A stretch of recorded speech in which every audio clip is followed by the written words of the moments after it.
Everyone eventually reaches their limit, and Coronation Street's Todd Grimshaw has finally reached his after enduring Theo Silverton's manipulative and abusive behavior. But Theo has no intention of letting Todd walk away without causing more trouble. Since Theo landed in Weatherfield, he's lost both his wife and children due to his infidelity and unwillingness to acknowledge his sexuality. After throwing himself straight into a romance with Todd, the street's most hot-tempered scaffolder has been channeling his self-loathing and internalized homophobia directly at his new partner. His preferred method? Relentless fitness training.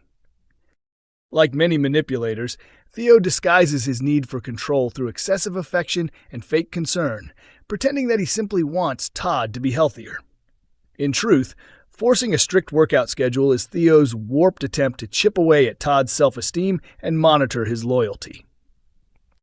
Whenever Todd steps out of line, Theo's fury erupts. Viewers saw this violently earlier in November when a jealous Theo snapped and smashed Todd's face into a mirror. Since that moment, Corrie watchers have been shouting at their screens for Todd to get out of this poisonous relationship. And this week it appears that moment might finally be arriving. Although Todd tried to conceal his injuries by hiding out in the flat, he was cornered into offering excuses when a worried Dev and Christina stumbled upon him in rough shape. Doubts keep growing when Theo proudly unveils the exercise bike he bought for Todd, only for Billy and Summer, passing by at the time, to spot the cuts on Todd's face. Theo immediately claims he hurt himself on a drunken night out in London, but Billy clearly doesn't buy it. Later, while Todd is testing out the new bike, Theo's ex Danielle turns up, announcing she's taking the children to Tenerife for Christmas. Todd's taken aback when Theo responds calmly and even agrees with her decision. But the moment Danielle leaves, his mood flips. He grabs Todd's fitness app and scolds him for completing only one sprint. When Theo then tries to pin Danielle's choice on him, Todd finally snaps and moves to leave. But just as it seems Todd might at last break free from the suffocating relationship, Theo directs his rage inward, repeatedly slapping himself across the face. Todd is left horrified by the disturbing scene. What happens next? Sinister Becky tightens her grip as vulnerable Carla spirals in Coronation Street. The fight for Lisa Swain's affection reaches a dangerous peak when Becky Swain's plotting drives Carla Connor back into alcoholism. Coronation Street has welcomed many outrageous characters over the years, but Becky Swain manages to outdo them all. After pretending to die to escape vengeful Spanish criminals, the calculating former detective has now devoted herself to breaking up Swarla so she can reclaim her ex Lisa and daughter Betsy. And if Carla's heart gets crushed along the way, that's just another day in Weatherfield. Up to now, Becky has cleverly played the sympathy card, repositioning herself as the poor wronged woman and slowly worming her way back into Lisa's home life. Frustrated by Lisa's refusal to see Becky's manipulative side, a devastated Carla ended the relationship and moved out. Despite everything, Carla still adores Lisa and is determined to expose Becky for the bargain bin Tracy Barlow she really is. Her best chance may come from Kit Green, the street's resident top cop. Kit has suspected Becky's involvement in the assault on Bent Officer Jeremy Costello ever since he walked in on her threatening his daughter. Now he and Carla are edging dangerously close to the truth that Costello's role in faking Becky's death is threatening her entire career. When Costello tried to frighten her into staying hidden, Becky retaliated by hiring someone to put him in hospital. All that's missing is evidence. During a visit to Costello's hospital room, Kit is surprised to hear from Costello's wife that he had planned to retire to the Lake District in September. Kit later brings this up with Lisa and Becky, pointing out how strange it is that Costello never mentioned giving up the cobbles for a quiet life by the lakes. Lisa finds it curious, but Kit is far more interested in Becky's uneasy reaction. He reports straight to Carla, telling her he believes Becky and Costello are working together, but Carla isn't focused on conspiracies. She's focused on her whiskey glass. Insisting they have nothing solid, she downs a scotch.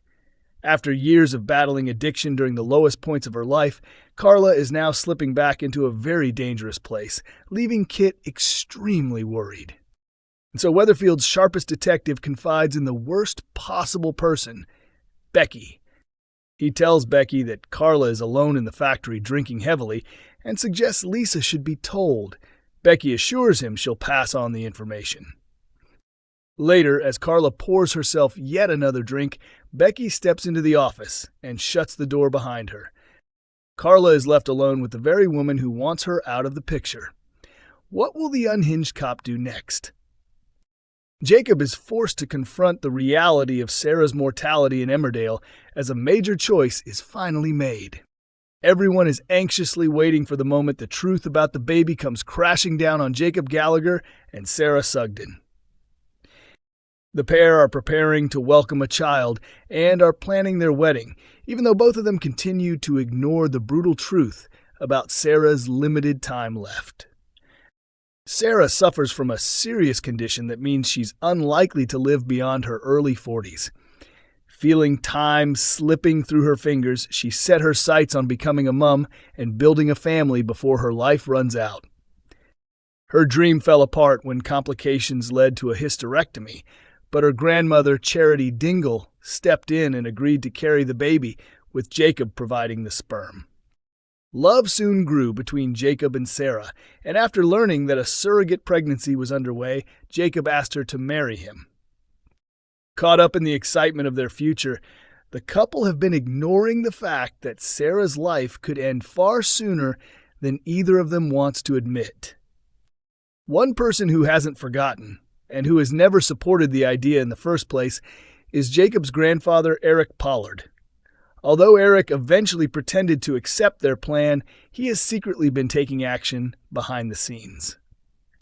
Carrie Wyatt accidentally uncovers his secret when she finds a bank account in her name containing £15,000. She's thrilled by the discovery and can't keep her joy from Jacob. He immediately warns her not to touch the money, suspecting it must be part of some scam. When he informs Eric about the find, Eric is mortified. Eric later pulls Carrie aside and confesses everything. He has been quietly funneling money into her account so that Jacob will receive a tax-free lump sum when Sarah eventually passes away. Carrie is outraged and scolds Eric for his heartless scheme, but he insists Jacob needs to prepare for the inevitable. A young medic with a newborn will need all the financial help available. Carrie eventually gives in, even agreeing to assist if Eric dreams up more plans. But will any of that even be necessary? Because there's something Sarah and Jacob still don't know. The baby isn't theirs at all. Charity is hiding the heartbreaking truth that she miscarried their embryo and became pregnant after a one-night stand with Ross Barton. Once the truth comes out, it won't only devastate Sarah, it might shatter her whirlwind relationship with Jacob as well.